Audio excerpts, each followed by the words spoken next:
when I talk to people about the Highland clearances, which I do very seldom, because I don't want to exhaust them.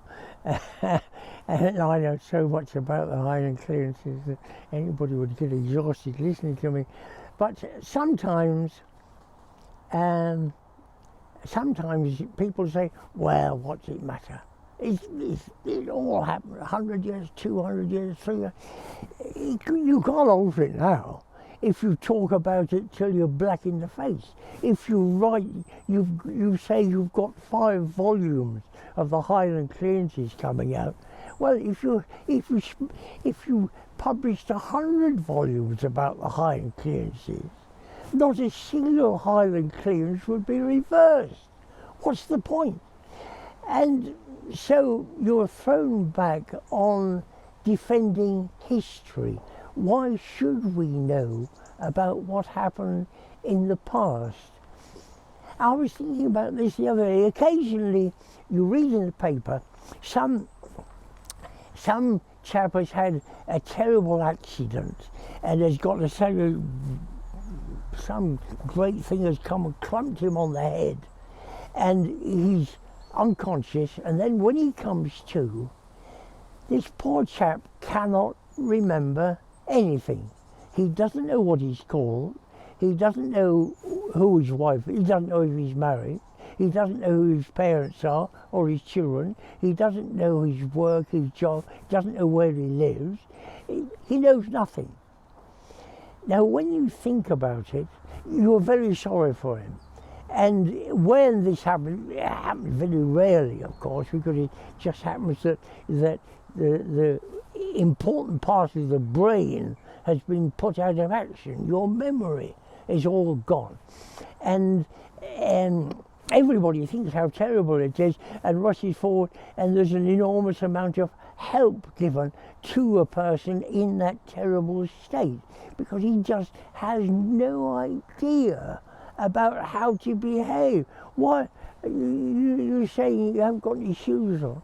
Why should I wear shoes? Have I always worn shoes? I don't know.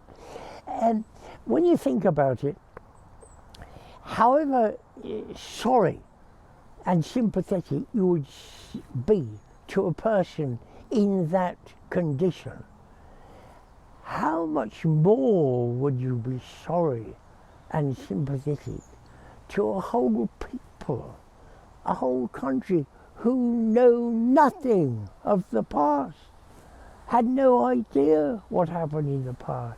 They don't know any history, and you may say, oh, nobody knows, nobody is as ignorant as that. And I can only think back when I was a teacher in the East End of London, and I found that some of my poor kids had their idea of history was that Queen Victoria and the Romans and people swinging in the trees were roughly about the same time. The past. Had no idea of one after the other. So you had a job to talk to them about history.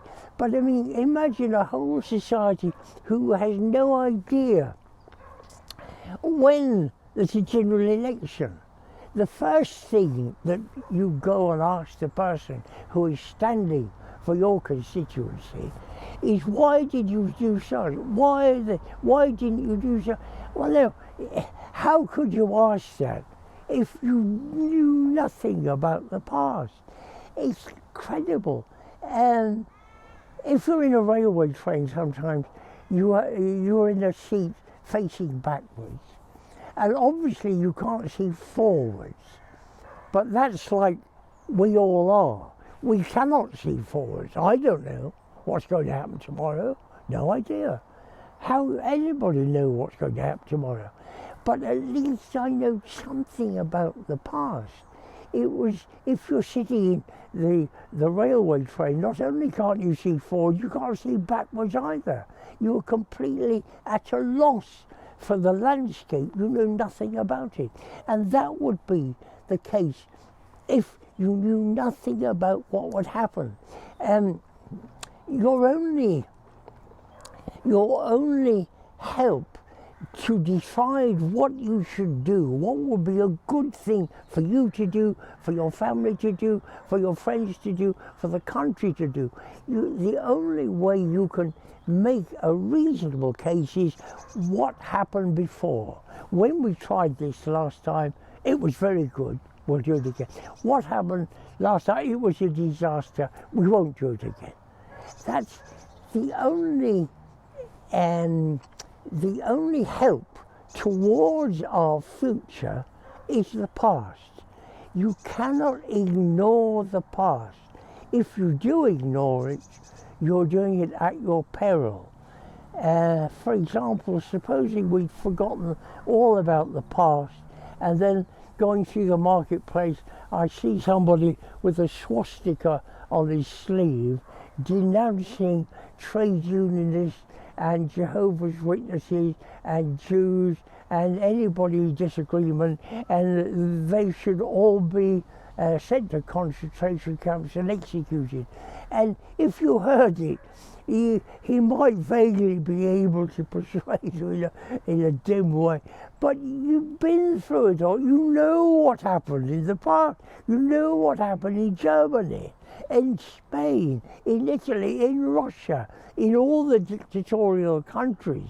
And if you do not know about your history, you have no guide to the future. So this is why history is desperately important. And however far back it is, no history is a waste of time, because without history, without knowing the past, you cannot decide what you should do in the future. If you're interested, I hope you will comment on it or press the bell. Thank you.